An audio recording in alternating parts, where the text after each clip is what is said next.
를 파수꾼으로 세우노라, 이런 제목으로 말씀을 나누겠습니다. 서로 인사하시기 바랍니다. 잘 오셨습니다. 주님 사랑으로 사랑합니다. 당신을 파수꾼으로 세우노라. 바로 옆에 아버지가 앉아있는데 너를 이렇게 하면 좀 그렇죠. 어쨌든 오늘 제목은 너를 파수꾼으로 세우노라. 여러분, 우리가 파수꾼의 그 정체가 무엇입니까? 파수꾼은 위기를 미리 알고 그 위기를 알려서 경고해가지고 죽을 가운데서 살고 불난 집에서 이렇게 도망치고 그런 역할을 하는 게 파수꾼이에요. 여기 읽은 성경에 보면 에스겔이 당시 그 나라의 민족의 파수꾼으로 하나님이 부르셨어요. 그 나라는 하나님을 믿긴 믿는데 엉터리로 믿었어요. 쉽게 말하면 예배는 드려도 진정성이 없어요. 정성도 없고 또 말씀을 따라 드리지도 않고 기도는 해도 형식적이야. 빈 껍데기야. 그리고 하나님 말씀을 듣긴 들어도 순종하고 복종하는 게 없어요. 그러다가 결국 하나님을 떠나고 배신하니까 그 민족이 자꾸 나라가 약해지고 적들이 쳐들어와서 그들을 포로로 잡아갔어요. 많은 수가 포로로 잡혀가서 여기 에스겔도 포로로 잡혀간 그런 상황에서 하나님으로부터 말씀을 받아가지고 전달하는 것입니다. 그래서 우리나라도 마찬가지입니다. 우리나라도 하나님 앞에 형식적인 교인들만 늘어가고 세상적인 변질되고 타락한 신자들만 늘어가고 그냥 예배는 있고 또 교회당은 있어도 하나님을 멀리 떠난 사람들이 많게 되면 하나님께서는 그 영혼들을 일깨워 주시기 위해서 파수꾼을 세우시고 또 어떤 면에서 전쟁이나 재앙이나 기근이나 경제적인 위기를 통해서 사람들을 각성을 시키는 겁니다. 회개할 기회를 주시는 거죠. 그러면서도 이 파수꾼의 역할은 무엇이냐면 미리 그걸 보는 거예요. 미리 그걸 보고 하나님께서 전하라고 하는 말씀을 전해야 되는 거예요. 근데 그 말씀을 하나님이 전하는데도 불구하고 전하라고 했는데도 불구하고 그냥 파수꾼이 졸며 자고 있으면 결국 파수꾼은 결국에는 생명이 보존되지 못하는 거죠. 그 나라도 위기를 당하게 되고. 오늘날 저와 여러분들이 어떤 역할을 해야 되느냐. 어떤 면에서 하나님을 믿는 우리 성도들을 보고 보통 뭐라고 합니까? 하나님의 자녀, 또 성도, 또 예수님의 제자, 또 여러 가지 있죠. 그리스도의 편지. 그러면서도 또 한 가지 생각할 수 있는 것은 군사적인 용어로 파수꾼, 보초병, 그렇게 얘기할 수가 있어요. 그래서 우리들은 보초병의 역할을 잘 해야 돼요. 파수꾼의 역할을. 그래서 하나님께서는 에스겔을 부르신 겁니다. 뭐로? 파수꾼으로. 내 가정과 내 지역과 내 민족을 지키는 파수꾼으로 내가 너를 세우겠다. 오늘날 저나 여러분에게도 하나님께서는 우리들을 그냥 예수 그리스도를 믿습니다. 이거로만 끝나면 그건 아무 소용이 없어요. 예수님을 믿는다면 하나님의 자녀답게 살아야 되고 그리고 예수의 편지와 같이 복음 증거의 사명자로 살아야 되고 그 다음에 파수꾼으로서 지금 재앙을 만나야 되고 지금 사고를 당해야 되고 엄청난 큰 충격을 받고 또 이렇게 나라가 망할 수 있는 그런 위기에 영혼들이 지옥으로 가고 있는 그런 인간의 그 죄악 가운데 살고 있는 가운데 파수꾼으로서 우리가 살아야 되는 거예요. 그래서 예수님 믿습니다 하고 그냥 가만히 있으면은 그것은 아무 내용도 없고 실체도 없고 의미도 없을 수가 있어요. 예수님 믿는 가운데는 거기에 예수님 그분 안에서 하나가 돼가지고 그분께 말씀에 순종하고 우리에게 주어진 새로운 피조물로서 새로운 신분의식을 가지고 우리가 살아야 되는 것이죠. 여러분, 이번에 이 전쟁을 통해서 우리가 깨닫는 거 있죠? 여러분, 당장 전쟁이 일어나니까 어때요? 미국과 이란의 전쟁이지만, 먼 나라 얘기지만, 우리에게도 당장에 닥치는 게 뭐죠? 1,600원대 기름값이 지금 1,900원대가 되고 있어요. 조금 있으면 이제 2,000원. 자꾸 올라갈 수가 있어요. 여러분, 그러면 인플레이션이 더 심하게 일어날 것이고, 수출도 힘들고, 물가가 폭등하게 되고, 주식은 폭락하게 되고, 모든 이 경제 사회가 완전히 이제 침체 분위기로 나갈 수밖에 없어요. 그래서 우리가 정신을 바짝 차려서 야, 이런 위기가 닥쳐올 텐데 우리가 어떻게 대처해야 되나. 저는 그래서 이게 우스갯소리 같습니다. 웃으라고 하는 소리입니다. 이건. 이번에 이제 이란과 미국의 전쟁이 일어날 거냐 말 거냐. 제가 며칠 전에 저는 대충 짐작했어요. 그래서 우리 교회차, 승합차, 승용차 지난주에 일찌감치 기름을 꽉 채워놨어요. 이번에 그래서 청구 안 합니다. 여러분, 아주 사소한 것 같지만 우리는 시대를 읽을 줄 알아야 돼요. 시대를 볼 줄 알아야 돼요. 어떤 분은 저보고 목사님, 그러면 저 전쟁이 언제 끝나겠습니까? 그래서 제가 그거 알면 내가 여기 있겠나? 전쟁이 어느 때 끝날 것이냐 알게 되면 제가 주식을 팍 투자해가지고서 10억을 투자해서 우리 교회 돈 한 10억 투자해서 20억 만들고 30억 만들고 그럴 수도 있는 거예요. 그런데 그런 일은 안 알려줄 것 같아요. 그런 일을 너무 자주 알려주시면 이 황 목사님이 무당이 되는 수밖에 없어요. 그럴 수는 없잖아요. 여러분, 웃자고 하는 얘기니까 이해하시고. 그렇지만은 언제 주님이 오실지, 내 인생 종말이 언제 끝날지, 우리나라가 어떤 상황을 만나게 될지, 우리가 가족들이 어떤 어려운 일을 만날지 그런 것들을 우리가 기도해야 돼요. 기도하고 대비해야 됩니다. 목사의 중요한 역할 중에 한 가지가 뭐냐면 날마다 복 받으세요, 행복하세요, 마음껏 먹고 취하세요 이런 얘기만 하는 게 아닙니다. 목사는 경고. 지난주에도 경고 얘기했죠. 자동차 운전할 때도 경고등이 떠 있으면 빨리 그걸 대처하지 않으면 불에 다 죽는 거예요. 그래서 목사의 역할 중에 한 가지가 설교자, 예언자, 선지자의 역할이 무엇이냐면 바로 경고해 주는 거예요. 우리에게는 이런 일이 닥칠 수가 있습니다. 또 의사들의 역할이 뭐죠? 의사들의 역할 중에 한 가지가 뭐냐면 경고하는 거예요. 당신은 지금 폐암의 증세가 있습니다. 근데 그걸 우습게 여기는 분이 있더라고. 나중에 전화를 해봤어요. 전도대상자이기 때문에 전화했더니 목사님, 내가 지금 목이 가라앉아가지고 폐가 작동을 안 해가지고 숨이 지금 멈추려고 그런다고. 그 양반은 내가 몇 번 경고했거든요. 의사들이 수술하는 거 잘 복종하고 가르치는 대로 잘 따르라고, 그리고 기도하라고. 근데 이 양반이 뭐라고 하냐면 그 의사들이 말이요, 멀쩡한 내 폐를 잘라냈다고 막 이거 가만 놔두지 않겠다고 막 큰 소리 쳤어요. 보나하게 뻔하죠. 그런 고집 쓰는 사람은 죽는 수밖에 없어요. 결국엔 지금 전화해도 받지 않는 거 보니까 돌아가신 것 같아요. 몇 주 전의 얘기입니다. 성도 여러분, 그래서 우리들이 의사도 경고를 잘해야 됩니다. 그런 일이 있죠. 분명히 영상 판독을 했는데 그 결과를 올바로 얘기 안 해줘가지고 살 사람이 죽은 거예요. 이런 것은 이제 소송을 걸고 있잖아요.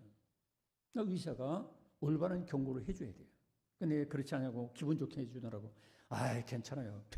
별거 아닙니다. 그냥 멋대로 먹고 마시고 즐기세요.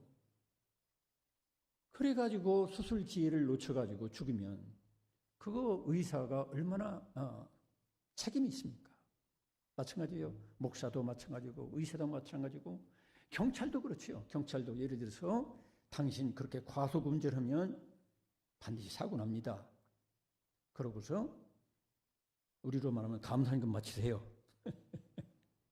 이제 범칙금 뭐 5만 원, 10만 원, 15만 원. 얼마 전에도 어떤 분이 15만 원짜리 하나 끊어가지고 왔더라고. 어린이 그런 지역은 조심해야 돼요. 더. 여러분, 그래서 우리들이 경찰이나 의사나 목사나 또 미래를 이어나는 그런 사람도 있죠.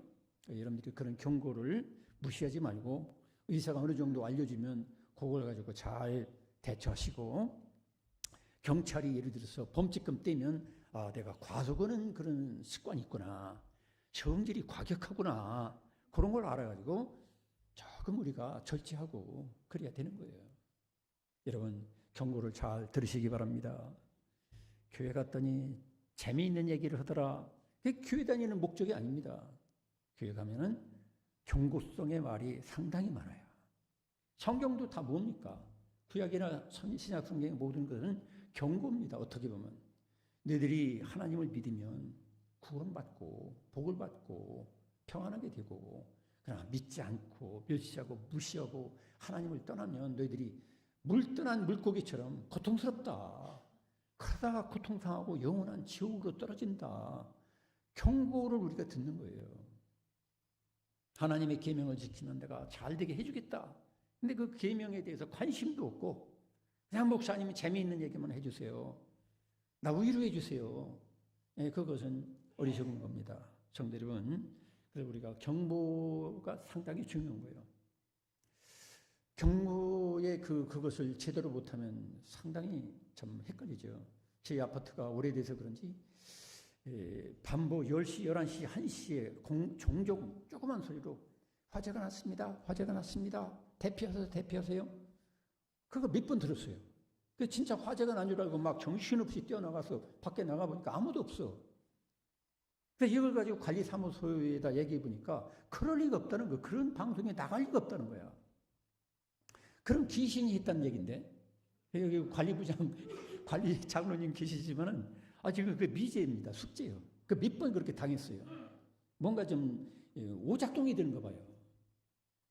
그래서 우리가 경고도 제대로 해야 돼요. 잘못된 경고를 하게 되면 사람을 그렇게 피곤하게 만들죠. 잠자다 말고 새벽 1시, 2시에 뛰어나가고 겨우 가져가는 건 뭐예요? 휴대폰 하나 가지고 뛰어나가는 거예요. 불났는데 다른 거 챙기면 안 돼요. 그 몇십만 원, 몇십만 원 챙기다가 불타 죽으면 무슨 소용이 있어요? 자, 여기 오늘 읽은 성경에 보면은 하나님께서 에스겔에게 경고를 하고 있어요.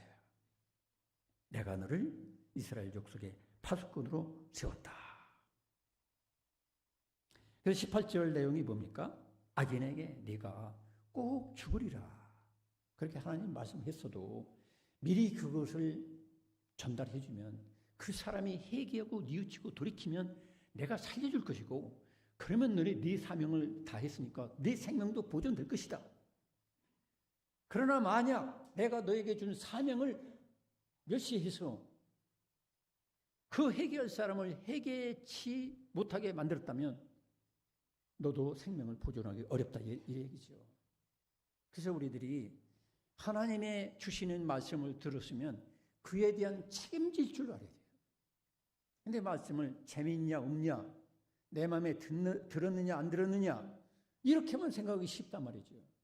여러분, 하나님의 말씀을 들었으면, 하나님의 은혜를 받았으면 그에 대한 책임의식을 가지시기를 축원합니다. 책임의식 아주 중요해요. 교회 다니면은 책임의식이 투철해야 돼요. 군인이 책임의식이 없으면 어떻게 해요? 연애하러 다니고 먹으러 다니고 술 마시러 다니고 자기 위치를 떠나서 그 군인은 그 생명 보존하기가 어려운 거예요. 우리는 먼저 이 말씀을 통해서 생각할 수 있는 것은 우리 신앙인들은 특별히 영적인 전쟁을 하는 과정 중에 있다는 걸 잊지 말아야 돼요.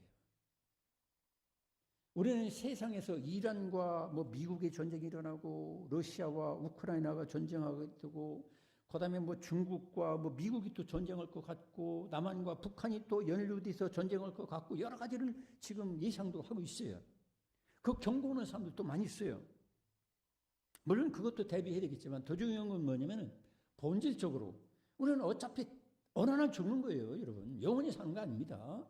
나이 순서도 없어. 이번에 이란에 폭격하니까 미사일이 떨어지니까 어때요? 제일 먼저 초등학생들만 죽었잖아요. 초등학생들만 그 100 몇십 명이잖아요. 그 200명 거의 되게 초등학교 거기에 떨어져가지고 죽었어요. 있을 수가 없는 일이죠. 아니 8, 90 먹은 노인도 많은데 어째서 열 몇 살 먹은 애들 초등학생이 죽어야 되느냐 말이에요. 전쟁은 그런 거 안 가리는 거예요. 그래서 우리들이 인간은 어차피 잠시 우리가 살지만 어느 날 우리가 떠나는 겁니다. 저도 여러분들도 언젠가는 부부지간도 그렇고 갑자기 죽는 거예요. 여러분들이 대비하시기 바랍니다. 신앙의 길 중에 가장 중요한 것 중에 한 가지가 대비하는 거예요. 예수님은 지혜로운 다섯 처녀, 미련 맞은 다섯 처녀 이렇게 얘기하시죠. 비유로. 오늘날도 마찬가지예요. 지혜로운 사람은 대비할 줄 알아. 그래, 인간은 초등학생도 갑자기 죽는 것처럼 나도 아직 40, 50이지만 갑자기 죽을 수가 있다. 20대도 마찬가지고 30대도 마찬가지예요. 요즘은 너무 과로하다 보니까 30대 젊은 사람들이 갑자기 죽는 거예요. 너무 과로해서 심장의 압박을 느껴가지고. 여러분 대비하시기 바랍니다. 그래서 우리 예수 그리스도를 믿는 우리 하나님의 자녀들은 사탄 마귀와 전쟁하는 그런 영적 전쟁이 있어요. 베드로전서 5장 8절에 보니까 너희 대적 마귀가 따르십니다. 너희 대적 마귀가 우는 사자같이. 이 마귀, 사탄이라는 이 악한 영, 눈에 보이지 않지만 그것들이 우는 사자같이. 우는 사자는 건 뭐냐면 너무 배가 고파서 굶주려가지고 우는 사자가 두루 찾아 돌아다니는 것처럼 삼킬 자를 지금도 찾고 있다는 거죠. 이 예배 시간에도 돌아다닐 수가 있어요. 아무개 집사가 엉뚱한 생각하고 있을 때 우는 사자가 쏙 들어가는 수가 있어요. 여러분들이 직장 생활하고 뭐 하다가 또 쏙 들어가는 수가 있어요. 그 우는 사자가 삼키는 거예요. 집사락에서 안 삼키는 게 아닙니다. 목사락에서 안 삼키는 게 아니에요. 오늘날도 보면 뭐 교회에 큰 문제가 터지고 막 그러죠. 그 왜 그래요? 우는 사자같이 확 삼키는 거예요. 그러니까 우리가 이 우는 사자 앞에서 그들과 같이 살고 있다는 걸 우리가 알아야 돼요. 예수님께서도 그 전도자들을 파송하면서 뭐라고 했어요? 양을 늑대나 이리떼에게 보내는 거나 마찬가지다 이 말이에요. 여러분 늑대나 이리떼 가운데 양이 가면 어때요? 그거 뭐 금방 찢겨 죽어요. 먹이가 되는 거예요. 마찬가지입니다. 우리가 이 세상에 정말 영적으로 준비되지 못한 사람은 갑자기 늑대 같은 것들이 아니면 우는 사자 같은 것들이 우리를 집어삼키는 거예요. 그럼 우리가 뭐라고 하겠어요? 아이고 아무개 집사 믿음 좋았는데 어느 날 폭 고꾸라지네. 어떤 목사님은 아주 대단한 목사님인데 어느 날 뭐 이렇게 막 제거되더라고. 놀랄 거 없어요. 서로 인사합시다. 놀랄 거 없습니다. 그만큼 우리들이 영적 전쟁 중에 있기 때문에 어느 날 누가 쓰러지고 어느 날 우리가 예상했던 것과는 완전히 다른 상황을 맞이할 수 있다는 거예요. 그런데 베드로 사도는 자기가 그런 경험을 했거든요. 예수님 그분을 완전히 부인했어요. 그 왜? 오는 사자 같은 것이 그냥 막 그 마음을 생각을 삼켜버려가지고 예수님을 부인하게 만드는 거예요. 두려움이 몰려와가지고. 그래서 그 경험을 가지고 권면하는 거죠. 너희 대적 마귀가 우는 사자같이 두루 다니며 삼킬 자를 찾고 있다. 그래서 악한 마귀 사탄은 막 공포심을 조장하고 두려움을 줘가지고 예수님 부인하고 성도답게 살지 못하게 하고 그런 일을 지금도 하고 있어요. 그리고 죄와 육신의 욕망과 싸우는 거죠. 우리에겐 육신의 욕망이 있어요. 성령으로부터 오는 욕망이 있고 옛사람 육신의 욕망이 있어요. 그 육신의 욕망이 뭡니까?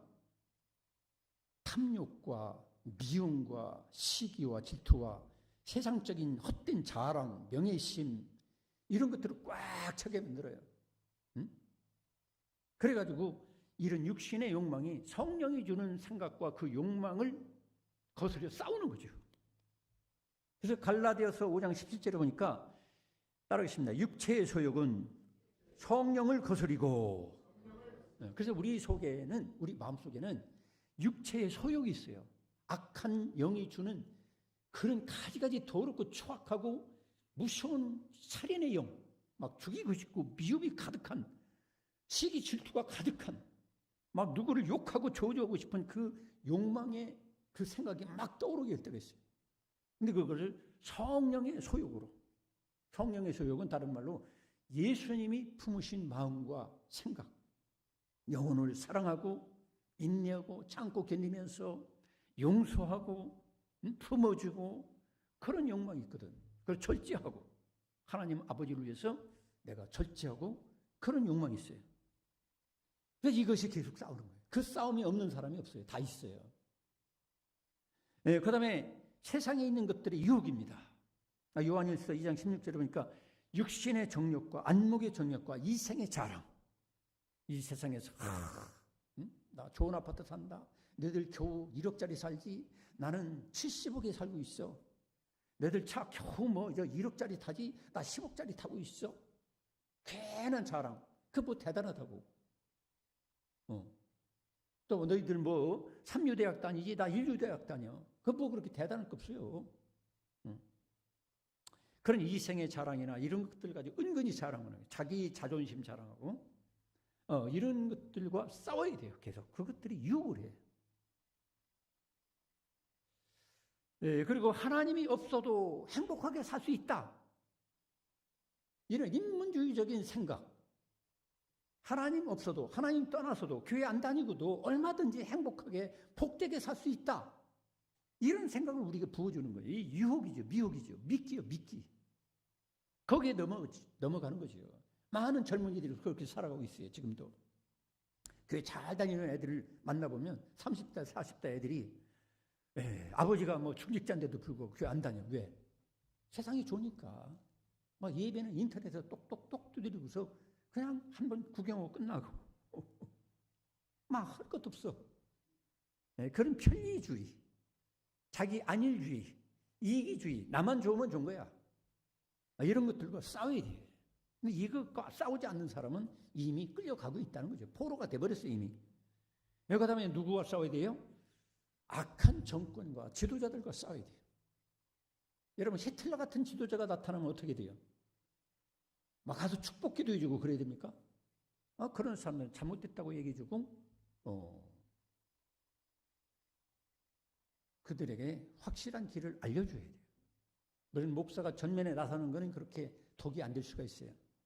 우리 성도 여러분들이 그걸 해야 돼요. 이게 무엇인가? 그걸 분별해야 돼요. 히틀러 같은 인간이, 김정은이 같은, 푸틴 같은, 시진핑 같은 독재주의나 유물론주의자들, 이 우상주의자들이 막 판을 치고 그러면 우리가 어떻게 돼요? 그들을 도와줄 수는 없는 거예요. 우리나라 지도자들도 그렇게 변질되고 타락하면은 우리 성도들이 목숨을 걸고 싸워야죠. 그래서 파수꾼의 역할은 이런 것입니다. 이런 것이 먼저 나에게 있어야 돼요. 그래서 파수꾼은 경고하고 미리 보는 거예요. 보통 사람이 보지 못하는 미리 보는 것이 있어야 돼요. 그래서 이번에도 미국이 베네수엘라 대통령도 체포하고 이란 그 지도자도 폭살하고 그렇게 할 수 있었던 건 무엇이죠? 경고 시스템을 목통으로 만들면 되는 거예요.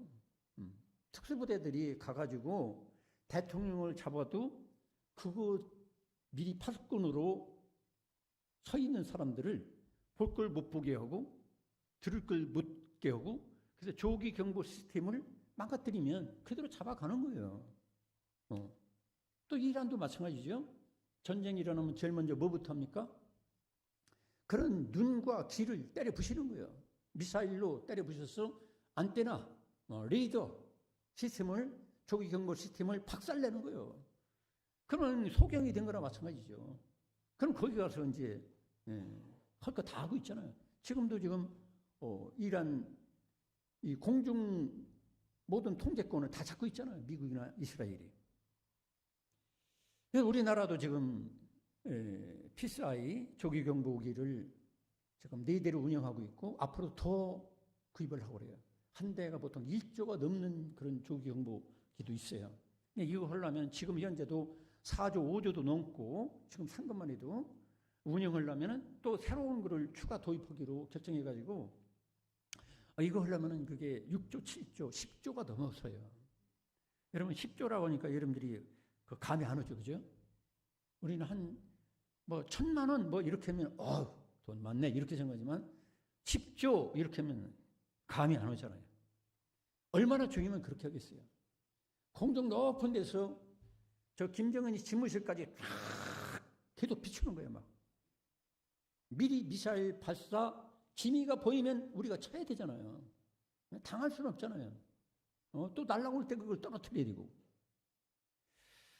이걸 위해서 정부가 이 국가가 지금까지 몇 조를 투자했고 앞으로도 막 10조 이상 계속 투자해야만 되는 겁니다. 쉽게 말하면 현대판 파수꾼을 세우는 거죠. 국가에 현대판 파수꾼이 없으면 그 다 죽는 거예요. 다 포로로 잡혀가는 거예요. 여러분 가정에도 파수꾼이 있어야 돼요. 여러분 어른들이 파수꾼 역할을 해야 되고 어른들이 예수 그리스도를 바로 믿지 않으면 아들, 딸이 바로 믿어가지고 가정을 살리는 파수꾼 역할을 해야 되는 거예요. 믿습니까?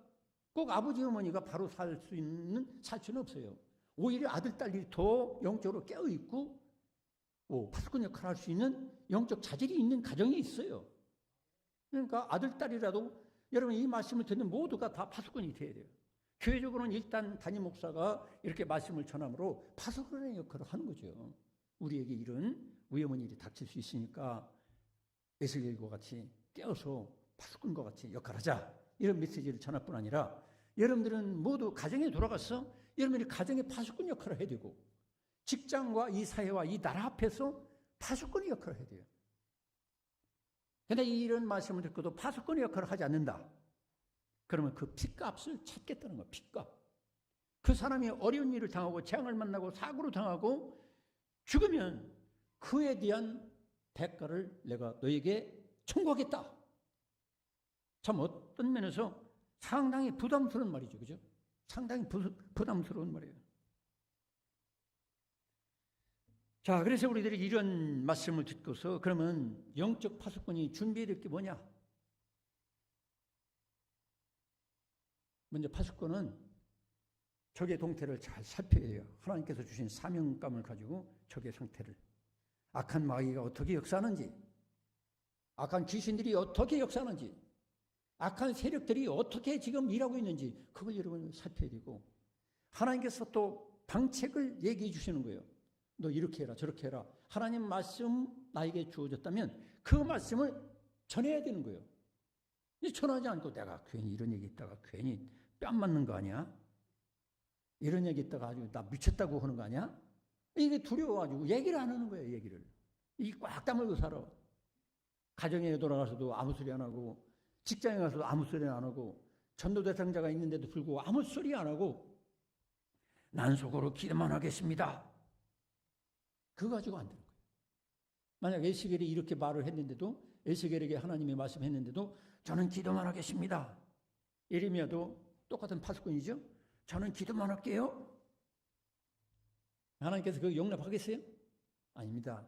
진정한 파수꾼들을 보세요. 예레미야 같은 경우는 그런 말 하다가 죽지 않을 만큼 얻어 터지기도 하고 깊은 구덩이에 빠져가지고 죽을 뻔도 했고 물이 있는 진흙탕 그런 곳에 그런 많은 사람들이 막 미쳤다고 그러고 아무래도 간첩이라고 막 백성들이나 왕이 지도자가 아주 무시하고 멸시하고 미워 있어요. 여러분 오늘날 우리들이 파수꾼의 역할을 하면서 살려면 그런 각오가 있어야 돼요. 그렇지 않냐고 그냥 막 좋은 사이니까 좋은 말만 하자. 복 받으세요. 건강하세요. 안녕하시죠? 행복하세요. 그러고 끝나지 말라는 거야. 내가 믿는 예수 그리스도 구원의 길 하나님께서 나에게 주신 그 은혜와 생명 얻는 길에 대해서 전해야 되는 거예요. 맨투맨으로 전하지 못하니까 교회는 어떻게 돼요?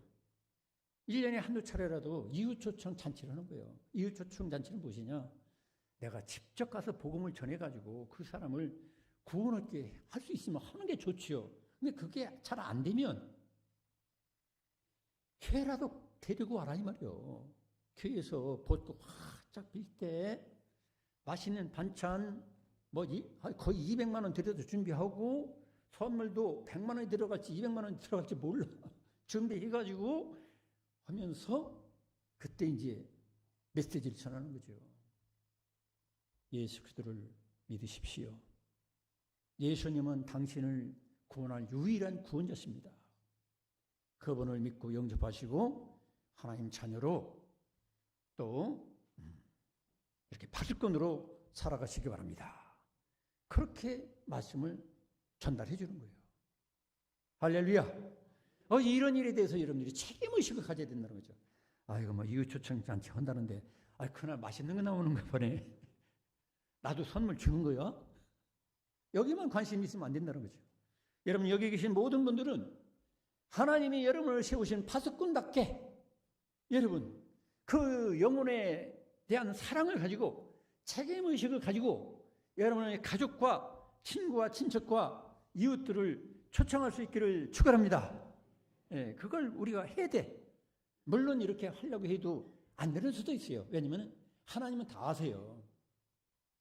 그래서 에스겔에도 시간관계상 성경을 못 찾아보지만 따르십니다. 듣든지 아니 듣든지. 여러분 그런 하나님의 말씀을 전한다고 해서 다 듣느냐? 물론 이 귀로는 듣죠. 근데 따르지는 않아요. 여러분 예레미야가 수십 년 동안 그 나라 망할 길이 뻔히 하나님이 알려주셔가지고 망하지 않도록 포로로 안 잡혀가도록 수십 년 설교를 했어요. 전했어요. 근데 그 백성들이 예를 들어서 50%가 돌아왔다, 30%가 돌아왔다 그런 얘기는 없어요.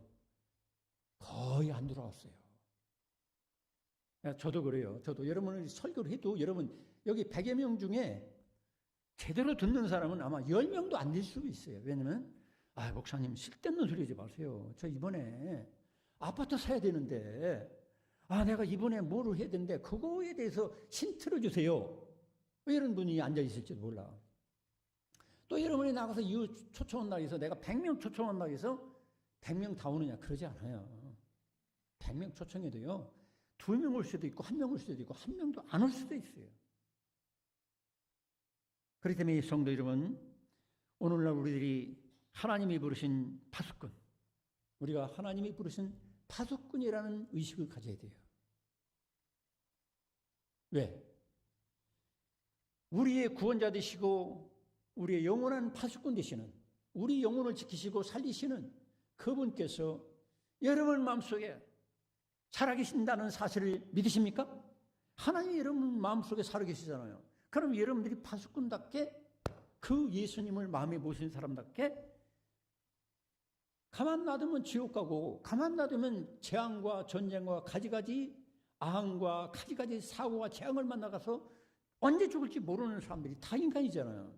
그런 사람 우리가 멀거니 쳐다만 보고 있으면은 나중에 피값을 내가 너희 손에서 찾을 것이다. 여러분 그 피값을 한번 계산해 보셨습니까?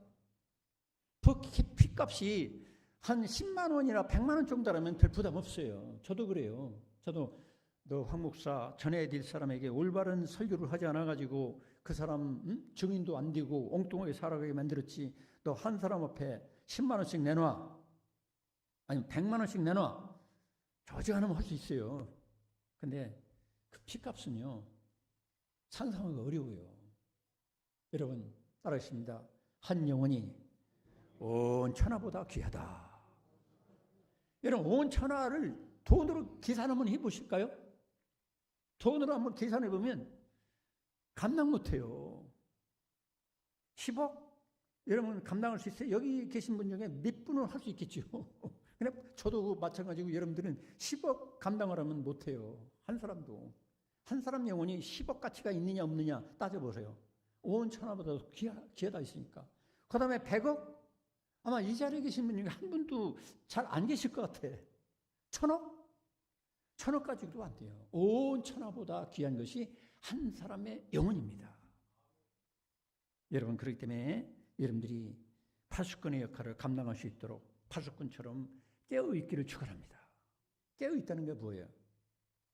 책임의식 가지고 내가 사람을 볼 때에도 야, 저 아가씨 이쁘다. 야, 저 아가씨는 조금 우리 집사람보다는 조금 못생겼네. 이런 거 가지고 쳐다보지 말라는 거. 아, 따르십니다. 저 영혼도 예수 믿고 천국 가야 된다. 그렇게 해야 된다는 거죠. 저는 오늘 교회 여기 지키고 있으면은 종종 아가씨도 들어오고 청년도 들어오고 노인도 들어오고 막 그래요. 이번 주에도 몇 명 들어왔어요. 저는 화장실 때문에 들어오는 거예요. 저를 만나고 싶어서 들어오는 게 아닙니다. 예수 믿으려고 들어오는 것도 아니에요. 그럼 어서 오세요. 이러면 아, 저 화장실 좀 그럼 예. 엊그제는 또 이쁜 아가씨들이 둘이 들어왔어요. 무슨 일로? 저 잘생겼다고 올 사람은 없어요, 솔직히. 그러면 화장실 좀. 나갈 때 제가 물티슈라도 전도지도 하나 지어주고 꼭 읽어보세요. 예수 믿으셔야 됩니다. 요렇게라도 해야지. 그렇지 않고 멀거니 쳐다보고 아이고 잘생겼네. 아이고 나가네 일 보고 이렇게 하면 안 된다는 거죠. 참 여러분, 사람들의 영혼을 쳐다볼 때 여러분 그 영혼이 우리 교회 여기 앉아있는 분들도 있을지도 몰라요. 껍데기만 예수 믿지 속으로는 예수가 그 속에 없는 사람이 있단 말이야. 그런 사람에 대해서 관심을 갖고 권면하고 구원을 확인하고 여러분 주일학교나 중고등부나 청년부들 중에도 구원의 확신 없는 애들이 있어요. 분명히. 그것을 우리 최목사님이나 부장집사님이나 선생님들이나 여러분들이 확인을 해야 돼요. 종종. 그러고 경고를 해주고 그리고 여러분 가족들, 친척들, 친구들 여러분 주변 사람들에게 그 영혼에 대해서 깨어서 기도하시고 하나님이 주신 말씀을 갖고 그들에게 입을 열고 초청하고 전도하는 저와 여러분 되시기를 축원합니다. 이 파수꾼의 역할을 잘 감당하면 거꾸로 어떻게 되죠? 여기 오늘 이건 성경에 보니까 뭐라고 합니까? 자, 21절을 같이 한번 읽어보겠습니다. 21절 시작. 그러나 네가 그 의인을 깨우쳐 범죄하지 아니하게 하므로 그가 범죄하지 아니하면 정령 살리니 이는 깨우침을 받으며 너도 네 영혼을 보존하리라. 여러분 영혼을 보존하는 길이 어디 있습니까? 새벽 기도만 한다고? 그거 가지고 안 되는 거예요. 전해야 됩니다. 군대 작전상 그런 말이 있죠. 작전에 실패한 장군은 용서받을 수 있어도